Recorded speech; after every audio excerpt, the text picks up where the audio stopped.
PM Shri വിഷയത്തിൽ ഭരണം കിട്ടിയതോടെ UDF മലക്കം മറഞ്ഞുവെന്ന് പ്രതിപക്ഷ നേതാവ് പിണറായി വിജയൻ. LDF സർക്കാർ കാവ്യവൽക്കരണത്തിന് തയ്യാറായിരുന്നില്ല. MOU ഒപ്പിട്ടത് PM ശ്രീ പദ്ധതി നടപ്പാക്കാനായിരുന്നില്ല. ഇതുമായി ബന്ധമില്ലാത്ത ഫണ്ട് റിലീസ് ചെയ്യുന്നതിനായിരുന്നു MOU ഒപ്പിട്ടത്. പിന്നീട് അത് മരവിപ്പിച്ചെന്നും LDF സർക്കാർ ഒരു കാലത്തും PM ശ്രീ നടപ്പാക്കിയിരുന്നില്ലെന്നും പിണറായി വിജയൻ പറഞ്ഞു.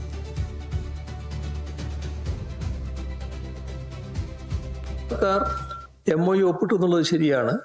ആ MOU നയപരമായ നിലപാടെടുത്തുകൊണ്ട് തന്നെ LDF സർക്കാർ മരവിപ്പിച്ചിരുന്നു.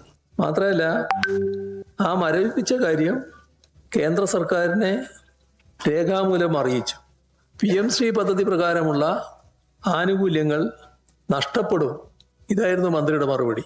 അതായത് ആ മറുപടിയിലൂടെ വ്യക്തമാകുന്നത് നിയമപരമായി പിന്മാറാൻ ഒരു തടസ്സവും ഇല്ല എന്നതാണ്.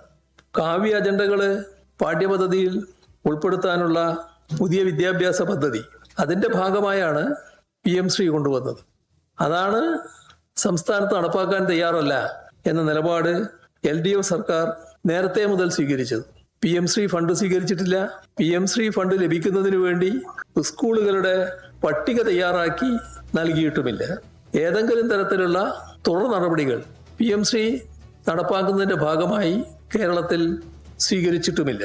സംഘപരിവാറിന് കീഴടങ്ങി ജനങ്ങളെ ഒറ്റുകൊടുത്തതിന് കേരളത്തിന് ലഭിക്കുന്ന ബ്ലഡ് മണിയായി PM ശ്രീ ഫണ്ടിനെ കാണുന്നവരെ കുറ്റപ്പെടുത്താൻ കഴിയുമോ?